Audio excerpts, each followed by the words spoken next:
The way I saved $100,000 by age 25.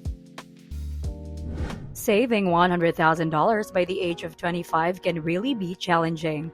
I need to be a little extreme to achieve that. In this video, I will tell you the ways I did in order to save $100,000 by the age of 25. First, car hacking. The average annual cost of owning a new car is close to $10,000. As much as possible, only own one car as this can save you thousands of dollars. You can also try to purchase 5 to 9-year-old vehicles. This is typically the ideal age where there has been enough depreciation but not enough age to require extensive repairs. Second, side hustles. I understand that the vast majority of individuals probably don't want a side hustle. However, earning less than the average pay can truly force you to have a side job in order to save money. Consider the amount of money you could save if you were thrifty, saved money from your primary work, and then earned money from a side career. Do a variety of side hustles, then take some of that earned money and put it right into your savings. It can be a fantastic approach to get things started if you're having trouble saving money to have a little bit extra available. Third, the 72 rule.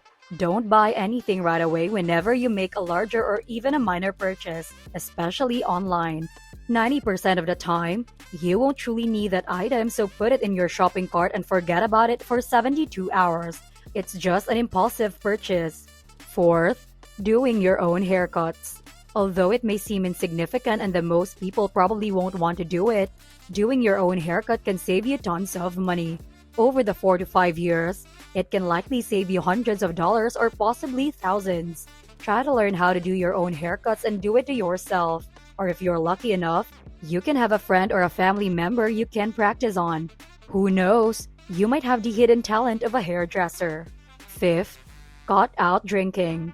Yes, I know, you might find this extreme, but don't worry. What I meant by cutting out drinking is to never make it a pastime activity or be a part of your daily routine.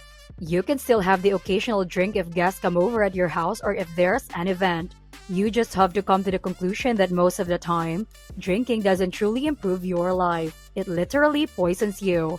Sixth, use things until they break. Most people won't wait until their phone truly breaks before buying another one. They'll use it for a while before replacing it with a newer one.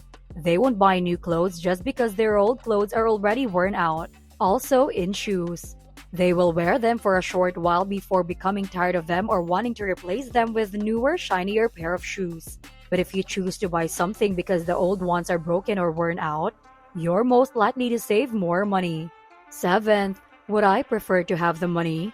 Look at something and ask yourself, would I rather keep the cash or would I rather use it to buy this thing?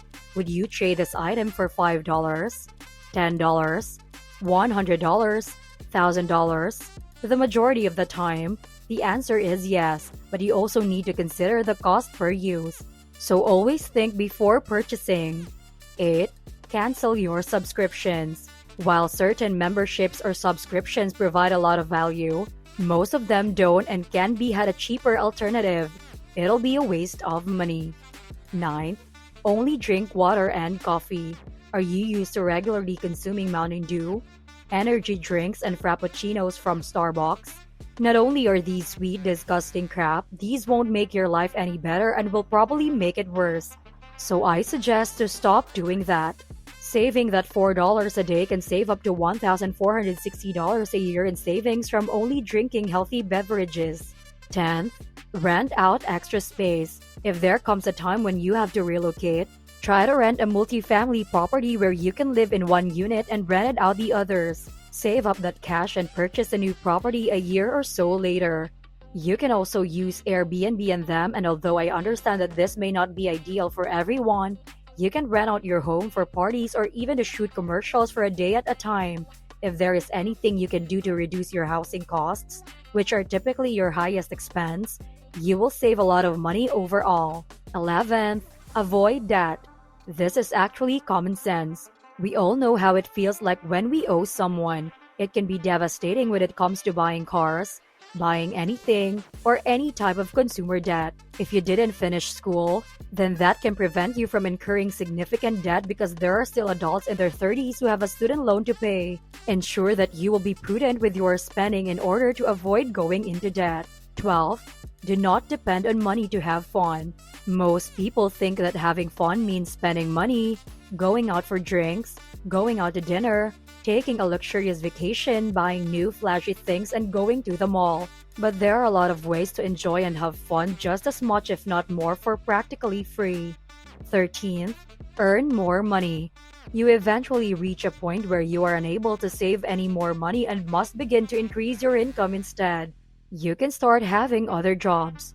Chose something that was scalable so that however much time and effort you want to put in, you can get paid for that, and eventually it will continue to grow and grow and grow with all this effort that you put in on the front end.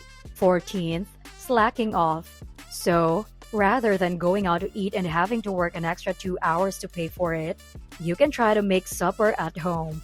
Having the mentality that if I can cut a lot of my expenses, I will have to work less has really helped me out in a lot of different areas.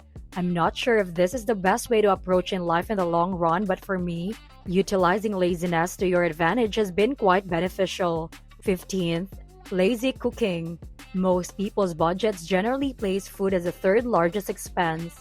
You can find ways to reduce that. Try to cook in batches so you just have to cook like 3 times a week. By cooking in batches, you can prepare enough food to have some meals now and store some for later. Additionally, you may consume much healthier food for a lot less money at home, compared to your buddies who would frequently eat out, generally at least once a day, and who did not bring their own food to work or batch cook. This will allow you to save thousands of dollars. 16th, using shopping lists. Shopping without one can cause you to wind up purchasing a lot of unnecessary items. Also, make an effort to avoid shopping for food when you're hungry because going so invites you to buy more food than you really need. 17th, not going on sales. As a reasonably frugal person, sales, when you see something on sale that's 50% or 75% off, can be the torment of his existence. Even if you do not need it, you just have this urge to buy it. Saving money can lead to financial ruin, and that even if something costs $100 and you can purchase it for $50, that still amounts to $50 more than not purchasing it at all if it's not something you absolutely need. Unless you absolutely need it, pay the full price for it. If you are paying full price, it makes you a lot more reluctant to really spend money and don't end up getting like 90% of things, though you can still seek for bargains if you actually need something. 18th, taking free money. I won't lie, I'm not above accepting free money.